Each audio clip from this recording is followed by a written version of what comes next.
Good morning students. आज हमारा 4th chapter है ऊष्मा।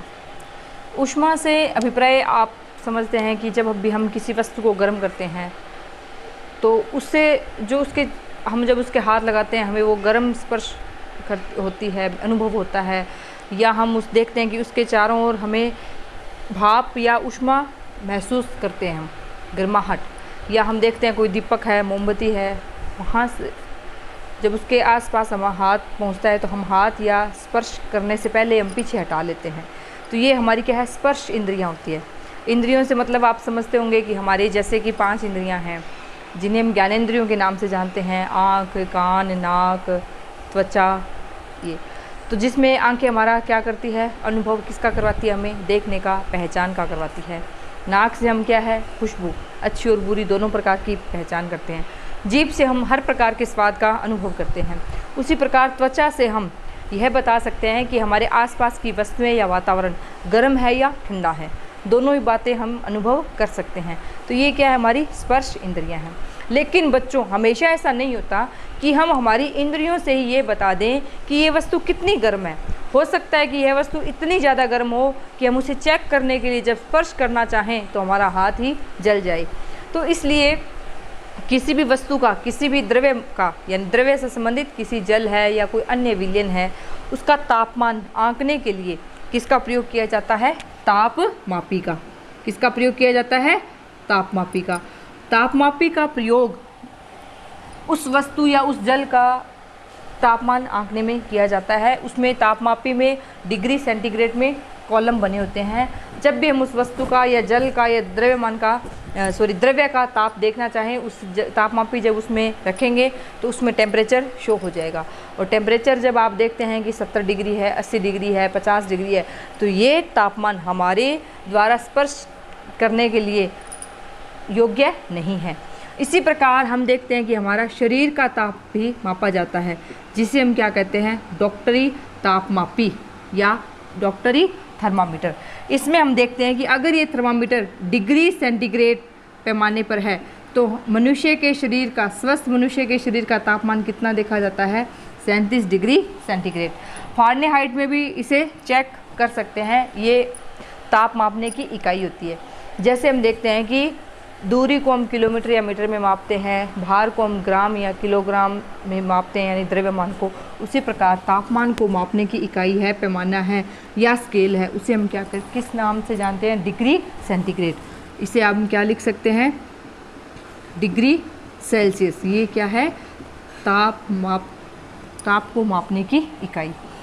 कॉलम यानी पैमाने में 37 डिग्री तक तो अगर तापमान आ रहा है तो मनुष्य का शरीर क्या है, ये स्वस्थ है। और अगर 37 से ज़्यादा आ रहा है तो यानी मनुष्य को क्या है, टेम्परेचर या फीवर या बुखार होता है। ये 35 से 42 डिग्री तक इसमें कॉलम बने होते हैं। उसमें भी क्या है, जो तापमापी है, इस प्रकार इसकी बनावट होती है। यहाँ आप देखते हैं चमकदार आपको ऐसे पदार्थ दिखाई देता है। यहाँ क्या होता है बच्चों, इसमें पारा भरा होता है। अब क्या है, इस तापमापी का बहुत ही कम उपयोग होता है, क्योंकि ये पारा क्या होता है, जहरीला पदार्थ होता है। इसलिए आजकल अंकीय तापमापी भी आ रहे हैं, डिजिटल थर्मामीटर, जिनसे बुखार या टेम्परेचर मापा जाता है और उसमें पारे का उपयोग नहीं होता है। अगर हमारे पास तापमापी है तो उसके लिए बहुत सी सावधानियां भी है कि हमें इसे रखते समय बहुत ध्यान रखना चाहिए। और एक बार तापमापी का इस्तेमाल करने के बाद इसे क्या करना पड़ता है, सैनिटाइज। अब आजकल आप समझ ही रहे हैं, आप क्या अभिप्राय है कि हमें इसे पूरी तरह से विसंक्रमित करना होगा। जैसे अगर मैंने चेक किया है तो मेरा संक्रमण किसी दूसरे व्यक्ति को न हो, इसलिए उस तापमापी को पहले क्या करना पड़ता है, विसंक्रमित, यानी उसे सैनिटाइज करना होता है। उसी के बाद आप इसे यूज़ कर सकते हैं और टेम्परेचर चेक कर सकते हैं। इसी प्रकार हम देखते हैं कि ऊष्मा या ताप की बात करें तो धातुएं हैं, ऊष्मा की क्या होती है, बहुत ही अच्छी सुचालक होती है।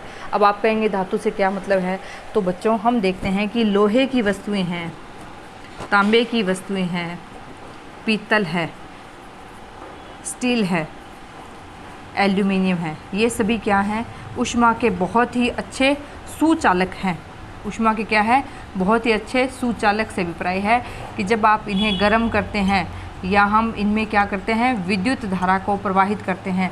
तो इनमें से विद्युत धारा भी प्रवाहित होती है, करंट भी आ जाता है और ये आसानी से गर्म भी हो जाते हैं। और इस प्रकार इनमें से किसी भी पदार्थ से अगर हम देखते हैं, हमारी रसोई में अगर बर्तन बने हुए हैं तो उन्हें गर्म करने के लिए, पकड़ने के लिए उनके जो हैंडल हैं या हत्थे हैं वो किससे बने होते हैं, या तो लकड़ी से बने होते हैं या प्लास्टिक से बने होते हैं। कि जब भी वो वस्तु गर्म होगी तो हम जब उसे उतारना चाहें, यूज़ करना चाहें, तो उसे पकड़ने के लिए हैंडल कैसे बने होते हैं, लकड़ी के या प्लास्टिक के। और वो उसका जो अगर हैंडल स्टील या पीतल का ही हो तो हम जब उसे पकड़ेंगे तो वो वस्तु क्या होगी, बहुत ही अधिक गर्म होगी और उससे हमारा हाथ जल सकता है। तो इससे क्या अभिप्राय निकला कि ये तो कौन से पदार्थ हो गए, सुचालक, जो ऊष्मा के क्या है, सुचालक। अब हम देखें कि प्लास्टिक है, लकड़ी है, कांच है, ये पदार्थ क्या होते हैं, ऊष्मा के कुचालक, यानी इनमें से ऊष्मा का प्रवाह आसानी से नहीं होता है। इसीलिए हमारे रसोई में जितने भी बर्तन होते हैं उनके आप हैंडल चेक कर लीजिए।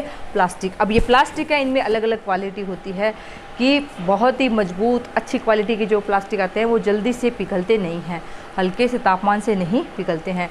आप अपने घरों में देखते हैं जितने भी स्विच बोर्ड है वो भी, उनमें भी क्या होता है, प्लास्टिक। लेकिन प्लास्टिक की बच्चों कैटेगरी अलग अलग होती है।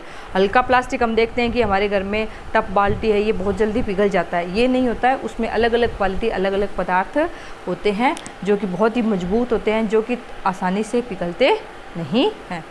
तो अब आप सोच रहे होंगे कि जब हम पानी गर्म करते हैं या चाय बनाते हैं तो उस हद तक ऊष्मा कैसे पहुँचती है, कैसे गर्म होता है।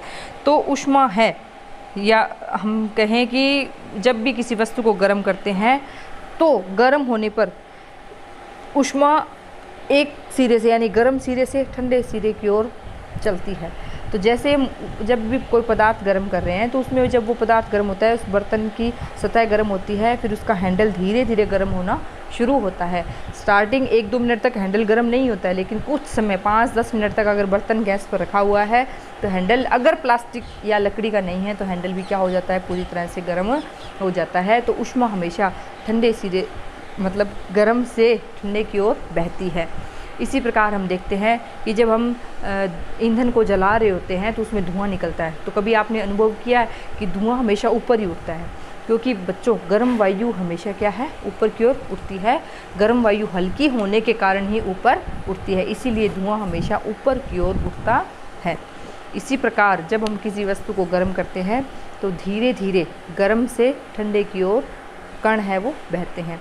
इस प्रकार की प्रोसेस क्या कहलाएगी, ये संवहन कहलाती है। जैसे हम इसका एग्जांपल इस प्रकार ले सकते हैं कि हम जैसे किचन में जाएं, हम एक बर्तन में पानी गर्म करना रख रहे हैं, हमने गैस को ऑन कर दिया तो पानी के कण धीरे धीरे क्या होते हैं, गर्म होते हैं। पहले नीचे के कण गर्म होते हैं, गर्म कण ऊपर उठते हैं, वो ठंडे कण के पास जाते हैं, ठंडा कण भी क्या हो जाएगा, गर्म, वो और गर्म ठंडे के पास जाएगा, उसे भी क्या करेगा, गर्म। इस प्रकार ये कौन सी प्रोसेस होती है, संवहन की प्रोसेस। संवहन की प्रोसेस के लिए माध्यम की भी आवश्यकता होती है। जैसे इसमें माध्यम हम देखते हैं वायु है या जल बनता है। तो संवहन के प्रोसेस द्वारा भी ऊष्मा एक स्थान से दूसरे स्थान की ओर बहती है। तो हमारे पास यहाँ 2-3 परिभाषाएं बन गई। चालक पदार्थ हो गए लोहा, तांबा, पीतल, ये धातुएं हैं, ये चालक होती हैं ऊष्मा और विद्युत की। इसी प्रकार कुचालक पदार्थ है प्लास्टिक, लकड़ी और कांच। हम ऊष्मा के बहने की बात करें तो हम देखते हैं कि संवहन है, एक प्रोसेस होता है विकिरण। विकिरण है जैसे कि पृथ्वी पर सूर्य का प्रकाश जो पहुंचता है, इसमें माध्यम नहीं है। तो इस प्रकार के ये जो रास्ता है या प्रोसेस है, ये क्या, कौन सा माध्यम होता है, ये विकिरण। तो इसमें क्या है बच्चों, इतना बड़ा वायुमंडल है, वायुमंडल में बहुत सी जगह ऐसी है जहाँ कोई भी माध्यम नहीं है, तो भी सूर्य का प्रकाश पृथ्वी तक पहुँच रहा है। तो ये कौन सा प्रोसेस कहलाता है, यहाँ विकिरण कहलाता है। तो आज का हमारा नया चैप्टर है ऊष्मा। ऊष्मा के बारे में इस प्रकार आपको ये बातें ध्यान रखते हुए, गर्म और ठंडी वस्तुएं हैं उन्हें बहुत ही ध्यानपूर्वक हमें स्पर्श करना चाहिए। और यहाँ तक आप अपना चैप्टर बुक से भी रीडिंग कीजिए और नोट्स को भी अपनी फिर नोटबुक में नोट कीजिए। Thank you.